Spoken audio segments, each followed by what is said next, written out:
The live TV, सच सबसे आगे।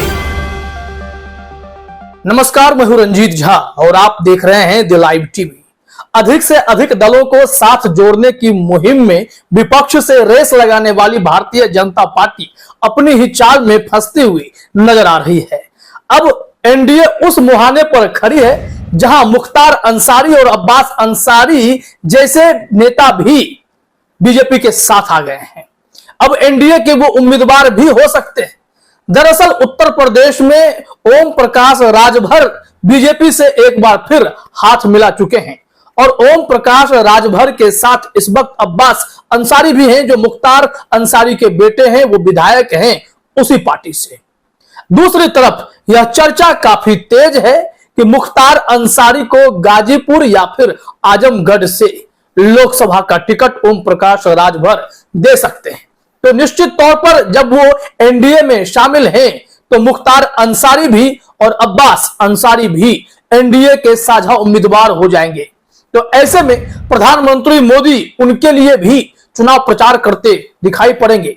तो फिर योगी साहब के उस एजेंडे का क्या होगा जिसमें वो मुख्तार अंसारी को सबसे पहले नंबर पर टारगेट पर लिए हुए थे। तमाम माफियाओं को, अपराधियों को वो जेल में डालने की, इनकाउंटर करने की कवायद करने लगते हैं।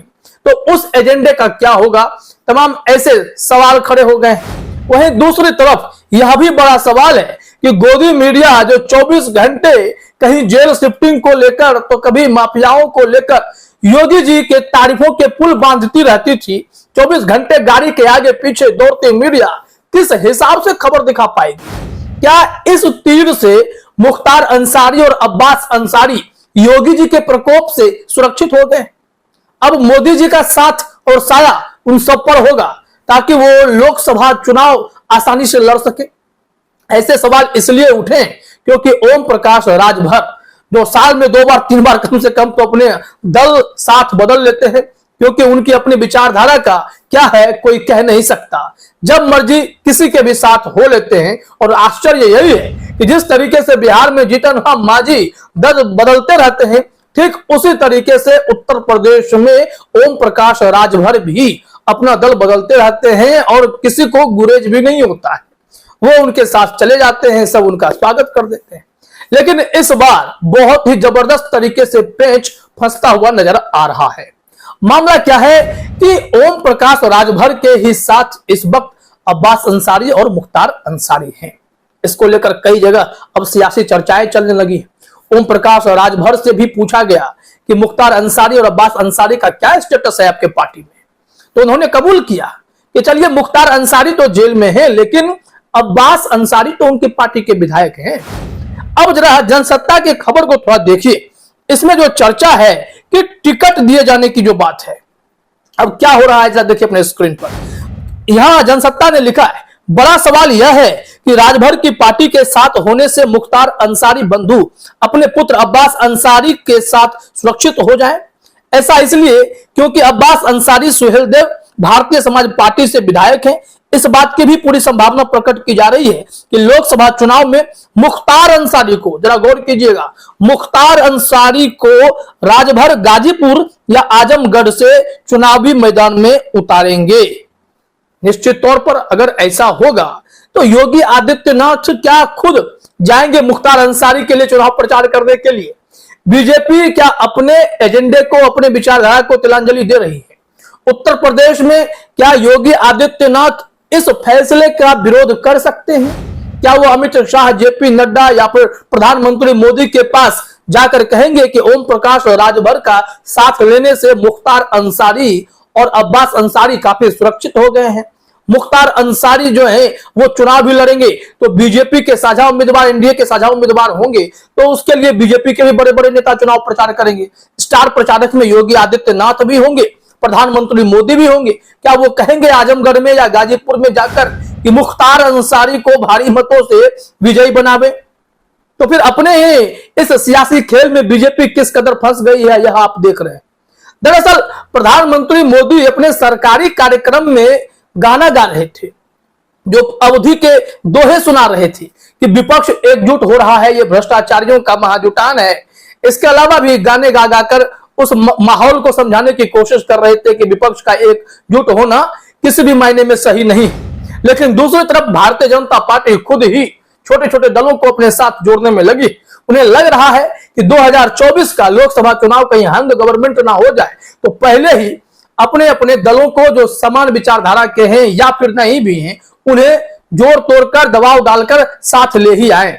ऐसे में जो आंकड़े आए कि एनडीए के पास 38 पार्टियों का जमावड़ा इस वक्त हो रखा है, वहीं विपक्ष ने अच्छे अच्छे पार्टियों का साथ लिया है और यह संख्या 26 तक पहुंच चुकी है। आने वाले समय में यह आंकड़ा और भी बढ़ सकता है। अगर ओम प्रकाश राजभर की ही बात करें तो इनकी कोई गारंटी नहीं होती। अगर इनके चहेतों को टिकट देने में बीजेपी ने आनाकानी कर दी, उत्तर प्रदेश में उनके सीटों के आंकड़े काट दिए गए, तो बड़ी मुश्किल होगी अंतिम समय में ना पाला बदल लें, क्योंकि राजभर साहब की कोई गारंटी कभी सियासत में है ही नहीं। वहीं दूसरी तरफ समझना यह भी पड़ेगा कि जिस हिसाब से भारतीय जनता पार्टी ने खुद अपने ही दल में मुसलमानों के प्रतिनिधित्व को खत्म कर दिया, इस चीज को समझिएगा। न लोकसभा में, न राज्यसभा में, न विधानसभा में कहीं भी बीजेपी के भीतर कोई मुस्लिम कैंडिडेट नहीं है, कहीं भी कोई प्रतिनिधित्व नहीं है। तो क्या ऐसे में भारतीय जनता पार्टी मुख्तार अंसारी, अब्बास अंसारी को आगे बढ़ने के लिए खुला रास्ता देगी? यह संभव तो मालूम नहीं पड़ता है। जो अपने ही दलों में मुख्तार अब्बास नकवी को साइड कर दें, वो अब मुख्तार अंसारी और अब्बास अंसारी के लिए कितनी राहें बनाकर देंगे, यह एक सवाल होगा और बहुत बड़ी चुनौती होगी। वैसे भारतीय जनता पार्टी पर जो ठप्पा लगा है, क्या मुसलमान बीजेपी से प्रभावित होंगे, यह भी मुश्किल सा ही लगता है। ऐसे में मुख्तार अंसारी, अब्बास अंसारी के करियर का क्या होगा, एक सवाल तो हमेशा बना रहेगा। क्या इन समय पर ये दोनों अपना पाला बदल लेंगे, या फिर जिसकी कल्पना इस वक्त की जा रही है कि योगी आदित्यनाथ हो या फिर प्रधानमंत्री मोदी हो, वो सब भी इनका चुनाव प्रचार करेंगे, ये सवाल बना रहेगा। देखिए, जनसत्ता ने लिखा भी है कि ऐसे में बड़ा सवाल यह है कि क्या होगा योगी आदित्यनाथ की उस मुहिम का जो उन्होंने उत्तर प्रदेश के माफिया के खिलाफ छेड़ी थी। यहां गौर करने वाली बात यह है कि जिन माफिया को योगी ने अपने निशाने पर लिया था, उनमें मुख्तार अंसारी का नाम प्रमुख है। ऐसे में बड़ा सवाल यह है, क्या गृह मंत्री अमित शाह ने ओम प्रकाश राजभर से मुलाकात करने और उनके सियासी दल के साथ राजनीतिक गठबंधन करने के पहले इन अहम बिंदुओं पर ध्यान नहीं दिया, या इसके पीछे की वजहें कुछ और सियासी मंतव्य करती नजर आ रही हैं? ऐसे सवाल तो लगातार उठेंगे, क्योंकि इस वक्त विपक्ष उन पर हमलावर होगा। जेल में कैसे मुख्तार अंसारी अपने बेटे के साथ और अपनी पत्नी के साथ मिलते हुए पकड़े गए थे, और इसको लेकर पूरे देश भर में चर्चा हुई कि योगी जी के राज में क्या हो रहा है। कहीं ना कहीं क्या ये छूट तो नहीं है? ओम प्रकाश राजभर अगर बीजेपी में आए हैं तो क्या यह छूट मिल सकती है? क्या योगी जी अपराधियों के नाम पर कंप्रोमाइज करने के लिए तैयार हो गए, जो बात बात पर बुलडोजर लेकर अपराधियों के घर गिराने में आगे हो चुके हों, जो इनकाउंटर करने के लिए प्रसिद्ध हो चुके हों? क्या वो जेल में मुख्तार अंसारी और अब्बास अंसारी, फिर मुख्तार अंसारी की पत्नी, ये सब की मुलाकात, बैठक होने देंगे? विपक्ष जब यह सवाल करेगा तो बीजेपी जवाब क्या देगी? तमाम ऐसे मुश्किल हालातों से बीजेपी को गुजरना पड़ेगा, और ऐसे परिस्थिति में सियासत काफी दिलचस्प होने लगी है। लोकसभा चुनाव आने से पहले पहले उत्तर प्रदेश में भी कई सियासी रंग देखने को मिलेंगे। भारतीय जनता पार्टी किसका किसका साथ लेगी और कौन से विवादित चेहरे उनके साथ जुड़ जाएंगे, जिसको लेकर विपक्ष उन्हें आड़े हाथों लेगा, समय का इंतजार कीजिए, स्थिति स्पष्ट होती चली जाएगी। फिलहाल इस वीडियो में इतना ही। आप सभी का हमसे जुड़ने के लिए बहुत बहुत धन्यवाद। द लाइव टीवी, सच सबसे आगे।